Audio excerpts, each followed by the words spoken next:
So guys वैसे तो ये चीज 2-4 दिन पहले ही हो गई थी। मैं चाहता तो इसको तब भी कवर कर सकता था, लेकिन मेरा मन था कि इस चीज को जरा सी ऑथेंटिकेशन मिल जाए, जो कि अब हमें मिल चुकी है। तो अभी हाल ही में the final boss Dwayne the Rock Johnson हो चुके हैं अच्छे से इंजर्ड।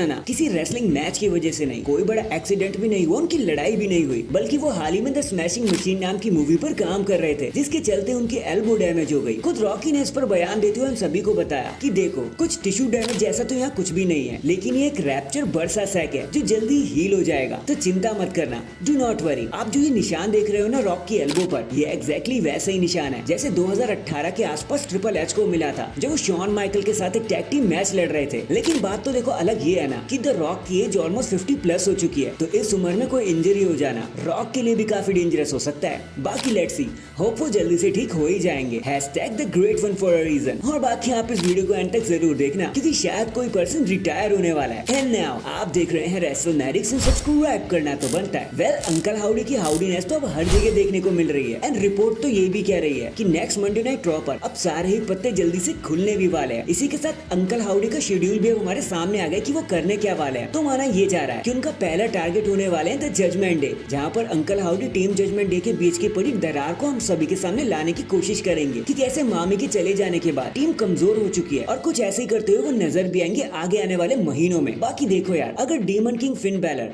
वर्सेस अंकल हाउडी के बीच में मैच हो रहा है, तब तो यार मैं पूरी तरीके से इंटरेस्टेड हूँ, बहुत मजा आएगा। वरना तो बस अटैक्स पर अटैक ही होने और थोड़े बहुत ग्राफिक्स दिखने, इससे ज्यादा तो क्या ही हो जाएगा। बाकी लेट्स सी, अब जब अंकल हाउडी अपनी टीम के साथ आएंगे तभी देखने को मिलेगा कि असली मजा क्या होता है। नेक्स्ट, अपने वर्ल्ड चैंपियनशिप मैच से पहले ड्रू मैकिंटायर ने एक बारी फिर से अपना मुंह फाड़ दिया, और इस बार उन्होंने कहा कि देखो यार, अब मन नहीं करता कि सीएम पंक के बारे में और बात की जाए। मैं उसके बारे में बात करता हूँ तो उसे लाइमलाइट मिलती है, मैंने ही उसे रेलेवेंट बना कर रखा है, वरना वो तो इंजरी लेकर घर पे पड़ा रहता। तो साफ बताऊं ना, सीएम पंक डिजर्व ही नहीं करता कि वो हमारी कंपनी में रहे। अगर बैक स्टेज का कोई काम करना है तो ठीक है, लेकिन हमारी डब्ल्यूडब्ल्यूई रिंग में वो डिजर्व नहीं करता, उसको चला जाना चाहिए। डब्ल्यूडब्ल्यूई को उसे कभी साइन ही नहीं करना चाहिए था, और इतना जहर उगलने के बाद वो शांत हो गए। बाकी अब सीएम पंक का इस बारे में क्या कहना है, वो तो भाई बात की बात है, अभी तो उन्होंने कुछ कहा भी नहीं है। देखने में मजा तो बहुत आएगा। इसके बाद अगर आप जेफ हार्डी के बहुत बड़े वाले फैन हो, तो देखो खुशी की बेला आपके दरवाजे पर आन पड़ी है। हमने देखा कि कैसे ड्रग एंड ऑल के चलते जेफ हार्डी को हर जगह से निकाल दिया गया था, कभी डब्ल्यूडब्ल्यूई से तो कभी ऑल एलीट रेसलिंग से।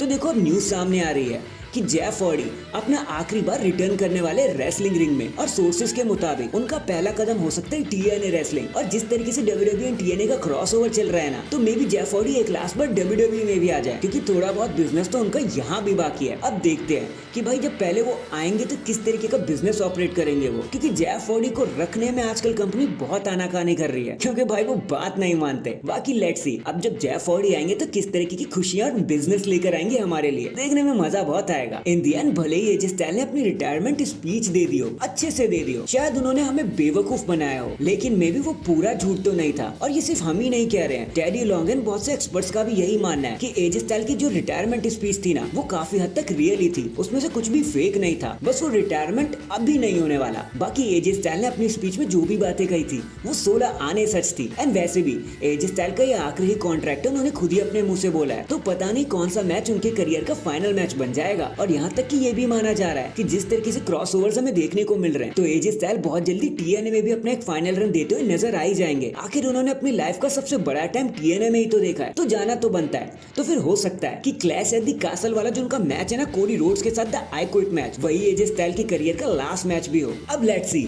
ये फिनोमिनल एक्सप्रेस अब यहाँ से कहाँ जाती है। So that is it guys, अभी के लिए तो बस इतना ही। देखो आप मुझे बताओ, क्या आप एजे स्टाइल को जाने देने के लिए तैयार हो चुके हो? क्या हमने एजे स्टाइल का सब कुछ देख लिया है, या फिर उनके अंदर भी बहुत कुछ बाकी है? कमेंट करके जरूर बताना। एंड चैनल पर नया है तो चैनल को जल्दी से लाइक एंड सब्सक्राइब कर दो। बाकी मैं मिलता हूँ आपसे किसी और अपडेट के साथ, तब तक के लिए अपना ख्याल रखें और खुश रहें।